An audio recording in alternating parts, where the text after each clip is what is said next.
আসসালামু আলাইকুম প্রিয় শিক্ষার্থীবৃন্দ।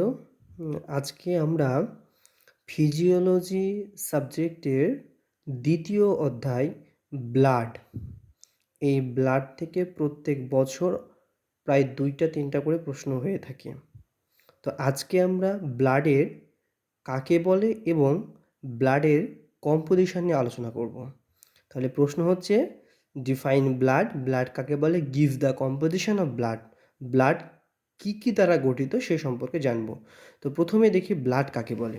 দেখো, blood blood is a fluid, blood মানে রক্ত, ইজ এ ফ্লুইড মানে ফ্লুইড মানে তরল, এ মানে একটি, তাহলে blood is a fluid, blood হচ্ছে একটি তরল, কানেকটিভ, কানেকটিভ মানে হচ্ছে যোজক, টিস্যু মানে কলা, তাহলে কি বললাম, blood is a fluid connective tissue, তাহলে ব্লাড হচ্ছে একটি তরল যোজক কলা।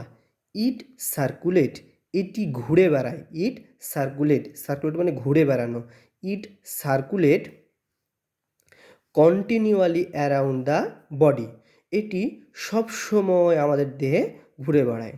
হোল বডি, পুরো বডি, কন্টেইন ধারণ করে 4 to 6 লিটার ব্লাড, তাহলে পুরো বডি ধারণ করে হচ্ছে 4 থেকে 6 লিটার ব্লাড। তাহলে কি বললাম, যে blood blood is a fluid connective tissue, রক্ত হচ্ছে এক ধরনের যোজক কলা। It circulate continually around the body, এটি সবসময় আমাদের দেহে ঘুরে বেড়ায়। Whole body contain 4 to 6 litre blood, এটি আমাদের দেহে, পুরো দেহে 4 থেকে 6 লিটার রক্ত রয়েছে। তবে তবে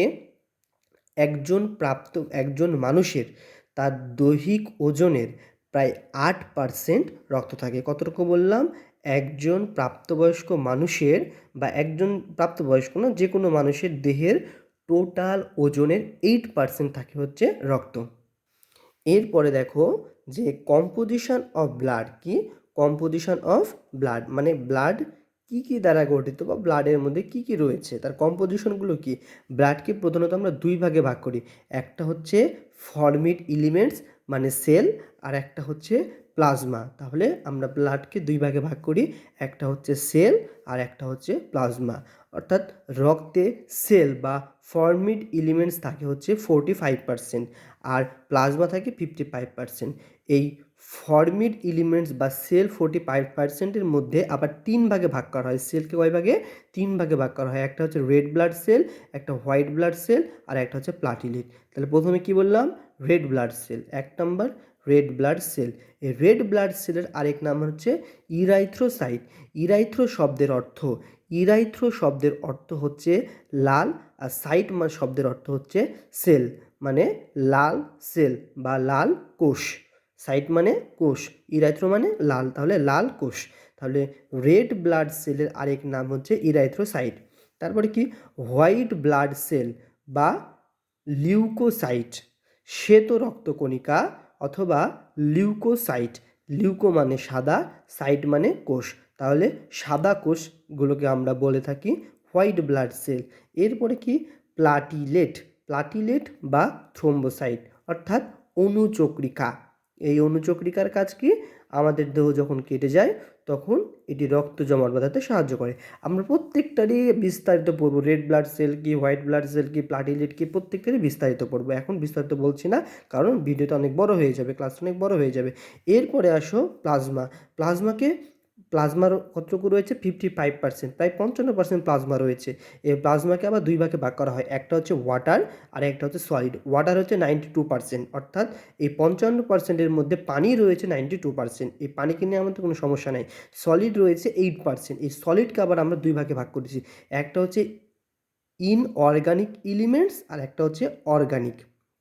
ইনঅর্গানিক মানে অজৈব, যে কটা মনে থাকবে, যেমন হচ্ছে sodium, potassium, calcium, magnesium, bicarbonate, chloride, phosphate, iodine, এগুলো হচ্ছে আমাদের ইনঅর্গানিক এলিমেন্টস।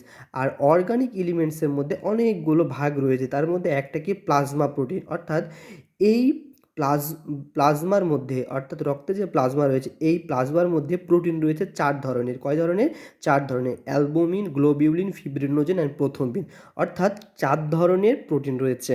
ঠিক আছে। তারপরে হচ্ছে নন প্রোটিন নাইট্রোজেনাস সাবস্ট্যান্স, যেমন কি urea, uric acid, creatinine, ammonia, হ্যাঁ এই কয়টা দিবা, urea, uric acid, creatinine, ammonia, এগুলো হচ্ছে নন প্রোটিন নাইট্রোজেনাস সাবস্ট্যান্স। এগুলো হচ্ছে আমাদের দেহের ক্ষতিকর পদার্থ, এগুলো আমাদের দেহ থেকে বের করে দিতে হয়। তাহলে এরপরে কি, এরপরে দেখো যে আমাদের রয়েছে কি কার্বোহাইড্রেট। কার্বোহাইড্রেটের মধ্যে কি গ্লুকোজ রয়েছে, সুক্রোজ রয়েছে, তারপর লিপিড, লিপিডের মধ্যে রয়েছে কোলেস্টেরল, ফসফোলিপিড, তারপর হচ্ছে এনজাইম, এনজাইমের মধ্যে রয়েছে অ্যামাইলেজ, কার্বনিক কি বললাম, অ্যামাইলেজ, তারপরে লাইপেজ, এই দুইটা লিখবা। তারপরে হরমোন রয়েছে, কিছু ড্রাগস রয়েছে, কিছু গ্যাসের উপাদান রয়েছে, যেমন হচ্ছে অক্সিজেন, কার্বন ডাইঅক্সাইড, নাইট্রোজেন, এই সকলগুলো হচ্ছে আমাদের অর্গানিক উপাদান। টোটাল কোশ্চেনটাকে আমি আর একবার শর্টকাটে বলে দিই, সবাই একটু মনোযোগ দাও। তাহলে প্রথমে কি বললাম, ব্লাডের ডেফিনেশন কি, blood is a fluid connective tissue. Blood হচ্ছে এক ধরনের তরল যোজক কলা। It circulate continually around the body. এটি সবসময় আমাদের দেহে ঘুরে বেড়ায়। Whole body contain about 4 to 6 litre blood. মানুষের দেহে প্রায় 4 থেকে 6 লিটার রক্ত থাকে, ঠিক আছে। এবং আমরা কি বললাম যে মানুষের দেহের টোটাল ওজনের 8% থাকে হচ্ছে রক্ত। কম্পোজিশন অফ ব্লাড, ব্লাডকে আমরা দুই ভাগে ভাগ করি, একটা হচ্ছে ফর্মিড এলিমেন্টস মানে সেল, আর একটা হচ্ছে প্লাজমা। ফর্মিড এলিমেন্টস কি 45%, সেল রয়েছে 45%। তার মধ্যে কি red blood cell, red blood সেলের আরেক নাম হচ্ছে ইরাইথ্রোসাইট। তারপরে কি white blood cell, white blood সেলের আরেক নাম হচ্ছে লিউকোসাইট।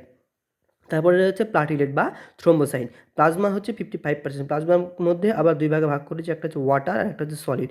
ওয়াটার হচ্ছে 92%, সলিড হচ্ছে 8%। সলিডকে আবার আমরা দুই ভাগে ভাগ করেছি, একটা হচ্ছে ইনঅর্গানিক এলিমেন্টস আর একটা হচ্ছে অর্গানিক এলিমেন্টস। ইনঅর্গানিক এলিমেন্টসের মধ্যে কী রয়েছে, sodium, potassium, calcium, magnesium, bicarbonate, chloride, phosphate, iodine. এবং অর্গানিক উপাদানের মধ্যে রয়েছে plasma protein, non protein nitrogenous substance. Plasma প্রোটিনের মধ্যে আবার রয়েছে 4 ধরনের, অ্যালবুমিন, গ্লোবিউলিন, ফিব্রিনোজেন এবং প্রথমবিন। এগুলো আমাদের রক্তের প্লাজমার মধ্যে প্রোটিনগুলো থাকে। নন প্রোটিন নাইট্রোজেনাস সাবস্টেন্সের মধ্যে রয়েছে urea, uric acid, creatine, ammonia. এগুলো আমার মূত্রের মাধ্যম দিয়ে, ঘামের মাধ্যম দিয়ে দেহ থেকে বের হয়ে যায়। এছাড়াও রয়েছে কার্বোহাইড্রেট। কার্বোহাইড্রেটের মধ্যে রয়েছে গ্লুকোজ, সুক্রোজ। লিপিডের মধ্যে রয়েছে কোলেস্টেরল, ফসফোলিপিড। এনজাইমের মধ্যে রয়েছে অ্যামাইলেজ, লাইপেজ, কিছু হরমোন অ্যান্ড ড্রাগস। গ্যাসেসের মধ্যে রয়েছে oxygen gas, carbon dioxide gas, nitrogen, oxygen gas. এগুলো সব কিছু আমাদের রক্তের মধ্যে রয়েছে। তো এই হচ্ছে আমাদের ব্লাডের ডেফিনেশন এবং ব্লাডের কম্পোজিশন। এর পরবর্তী প্রশ্ন হচ্ছে ব্লাড ফাংশনে আলোচনা করা হবে ইনশাআল্লাহ। ততদিন পর্যন্ত সকলে ভালো থাকো। আসসালামু আলাইকুম।